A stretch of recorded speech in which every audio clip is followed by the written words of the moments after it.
המתחם והכרזה עליו כמתחם פינוי-בינוי יד התשעה לפי סעיף 14א סעיף קטן 1 לחוק הרשות הממשלתית להתחדשות עירונית תשע"ו 2016. שאלות?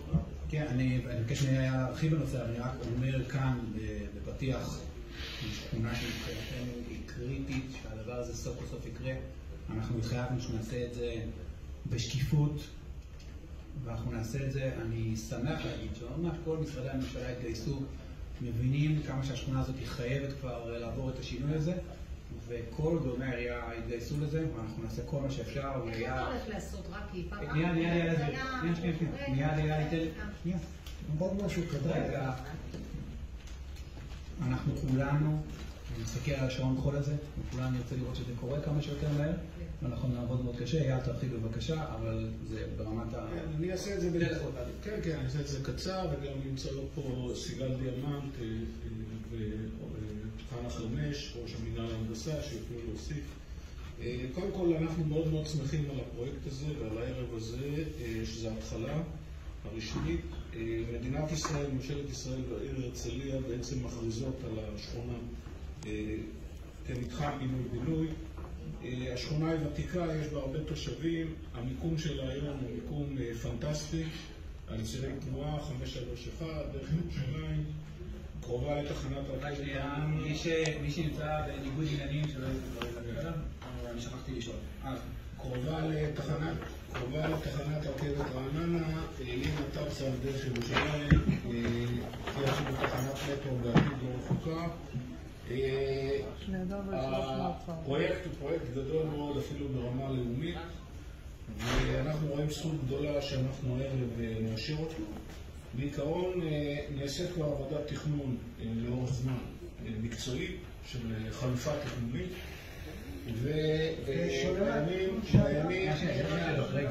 בימים האחרונים, זה לא קשור לתכנון כרגע, תכנון חדש, חלופה תכנונית אחרת. בימים האחרונים התחלנו בסקר ראשון בקרב התושבים, סקר מקצועי של התחדשות עירונית, ובחודשים הקרובים תימשך העבודה וגם יהיה קשר עם התושבים ויוצגו להם הפרטים. אני רוצה לברך את ראש העיר ואת חברתי שירי גדניר, שהיא מחזיקה תיק ההתחדשות העירונית, שמסייעים בפרויקט הזה, ואנחנו נוביל אותו בשנים הקרובות לרווחת קודם כל תושבי יד התשעה הנוכחים ובכלל העיר הרצליה, ותהיה לנו שכונה חדשה, יפה, מתוכננת היטב, וכולם ייהנו מזה. חנה, את רוצה להגיד כמה מילים? או סיגל? בבקשה. המינהל ההנדסה עובד הרבה מאוד על הפרויקט הזה. סיגל, במיקרופון, אתה לא תוכלי להירשם במערך להשמעת הפרוטוקול. תודה.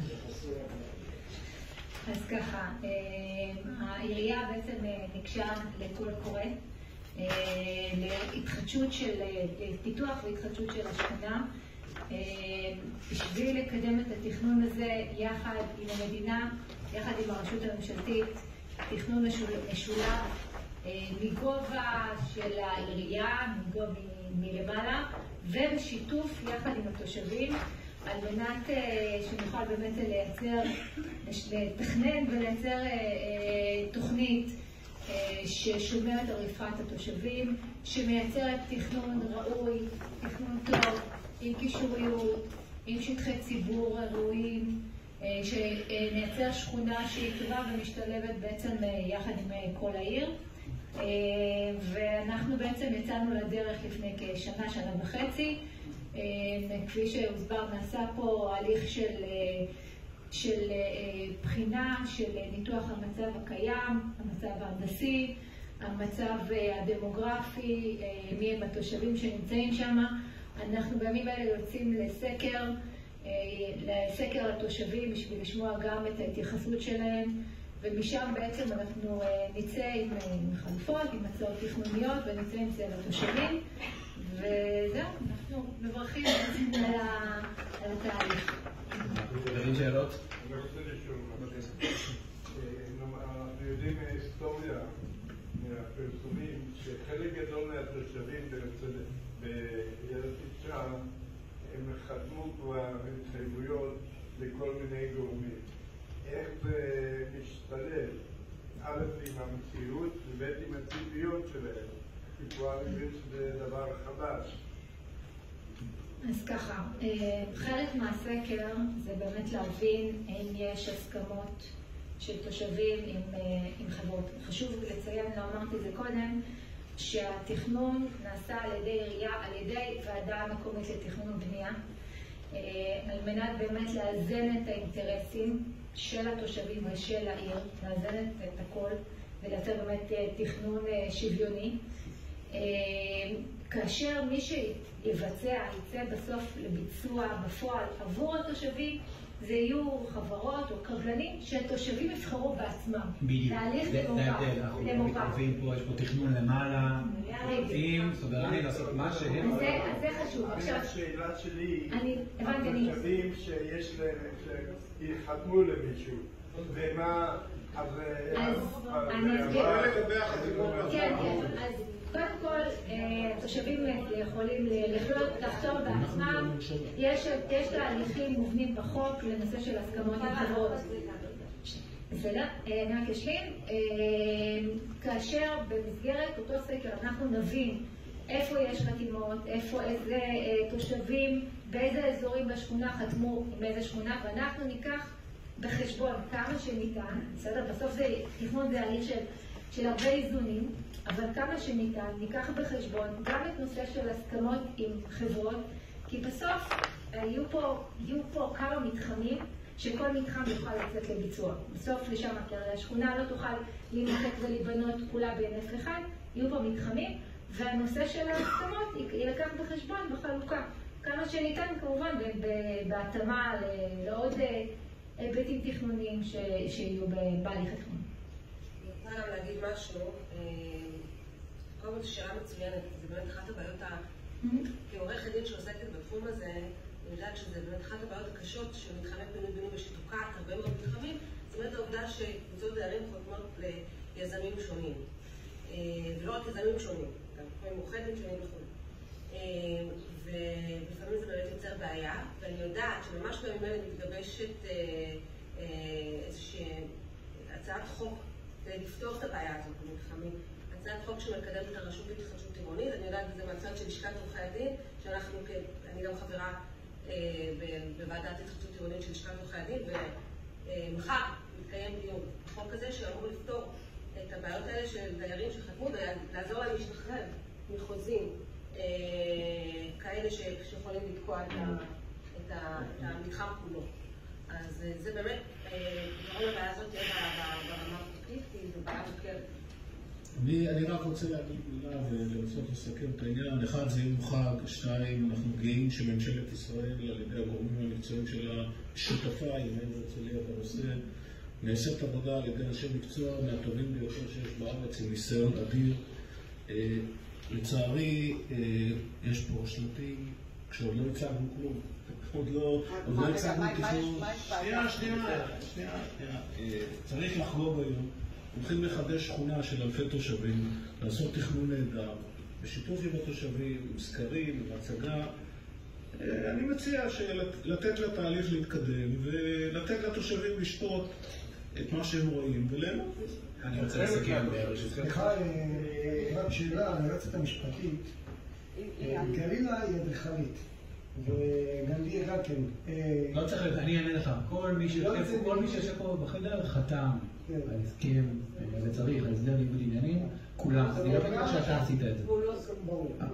אז אני שאלתי מי צריך לצאת מהחדר והוא נמצא בניגוד עניינים, אני חוזר לא נמצא בוועדת... שלך, לא שלי. אני רוצה, יש לך שאלה או משהו? עניתי.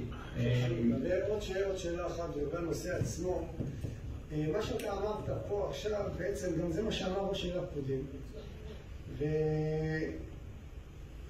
כמדומני שמה שהיה בשטח, בשכונה הזאת בעצם, זה העירייה בעצם הביאה, זאת אומרת, קראה קול קורא בזמנו, כמו שאת עושה שם בזמן, גם כן?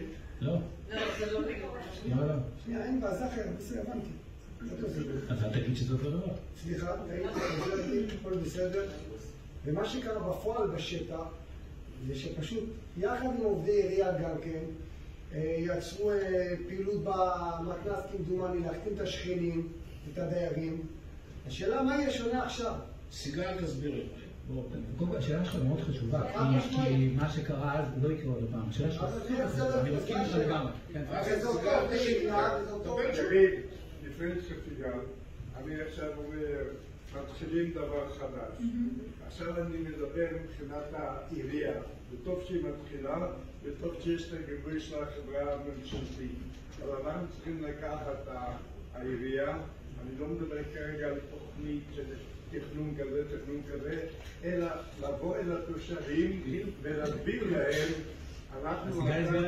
אנחנו עכשיו יוצאים לדרך חדשה, כי אם לא, אז כולם שם רק יכעסו על העירייה, ואני לא יודע מי חתם למי, ואני לא יודע כל זה, אבל אני יודע שכרגע זה יהיה חלק התחלתי, לא שמחר יהיו שם במרכז המט"ח, הפגנות, כבר חשבנו שיהיה איתנו בית, ועכשיו אנחנו מתחילים את הצד. אבל אני בדרך כלל צודק, אתה אומר. אתה טועה.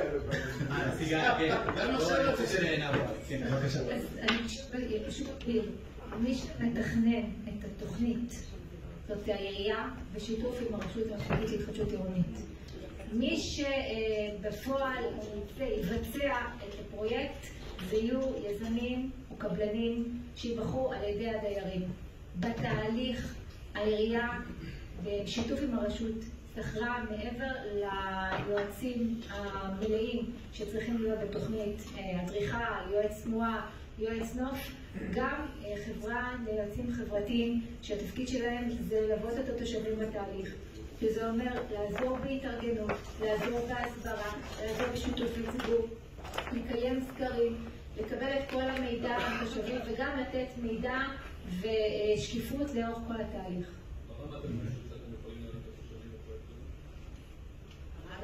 יבוא עכשיו תושב מסוים, ויגיד הדבר הזה, השיתוף ציבור, השאלה של מה המטרה של השיתוף ציבור. אם המטרה של השיתוף ציבור היא לקבל את הערות התושבים, שניתן יהיה ליישם אותם, ואז אני שואל... איבה, יש לך דירה ביד הפישה? של ניגוד עניינים? לא. המשפחה שלו. ואז אני שואל, במידה, וכמובן, אני מקבל את הדעות של כל התושבים, איך מסדרים את זה? אז אם הסתם בעניין אחד, אין לו את אותם אינטרסים כמו בעניין שני? ולכן, זה דווקא היתרון בזה שוועדה מקומית, שגוף בעל אינטרסים שוויוניים, אחידים, כן, בעל הסתכלות רחבה, שהוא מתכנן, אז מלמעלה למטה, אז באמת הוא מאזן בעצם את האינטרסים. עכשיו, בסופו של דבר, ציינתי... אני שאלתי את השאלה, מי שיש לו דירה, אני שאלתי לך כמה פעמים, זה תמשיכי. כפי שציינתי, תכנון ואיזון של הרבה נושאים. זה איזון של צרכים של תשתיות, זה איזון של עצים, סקר עצים שנעשה שם, מצב העצים, מצב הפיתוח, מצב השבילים, המצב הדמוגרפי, כמה סוחרים יש המון שיקולים, גם השיקול, גם הנתונים שנקבל מהתושבים והצורכי התושבים, יהיו חלק מהרובד של שיקולי התכנון, ובסוף אנחנו נאזן את זה בשביל לייצר את התכנון הכי טוב שאנחנו יכולים. ורק לתקן את מה שרפי אמר קודם, עובדי עירייה לא מחזירים דיירים, אין דבר כזה. חבר'ה, יהיה תהליך מאוד מסודר, ארוך, שקוף, לפרסם, נבהיר, זה ייקח חודשים, יהיה תשובות על כל... אנחנו קודם כל מבקשים תבטלו את המצגת, תוציאו הודעה שאתם מבטלים את המצגת, קודם כל תודיעו שהמצגת היא בטלה ומבוטלת, ואתם לא מתייחסים אלינו כי אנחנו בעלי הקרקע ואתם לא יכולים להחליט על הקרקע שלנו. אתם עושים הכל בלי לשאול את בעלי הקרקע, ואתם מתכננים, אתם מסרטטים, אנחנו בעלי הקרקע. כמי שנולד זה על הראש שלנו. ודייר בשכירות לא יכול להחליט על הבית שלי. חברים, כמי שגדל בשיכון ויצמן, ולעיתים כל הם גם מתפרקים, אני מאוד מאוד גאה בזה. אני חושב שאנחנו מחויבים לזה ערכית, ואנחנו נעשה הכל בשקיפות מול התושבים. אנחנו נפגוש ונגיע ונדבר ונפשר ונעשה כל מה שרק אפשר כדי שהפרויקט הזה יצליח, והוא חייב להצליח. השכונה הזאת חייבת את השינוי הזה, וגם האזור שלהם שהוא אזור כל כך מוצלח, ורואים מה רעננה עושה בצד השני, גם הקריבה לרכבת ול-531, יש כאן הזדמנות לכולם לעשות כאן פרויקט מהמם לדורות הבאים. אז תודה רבה. אנחנו רק נתנגד לתכנון הנוכחי. מי בעד? תודה רבה. תודה רבה.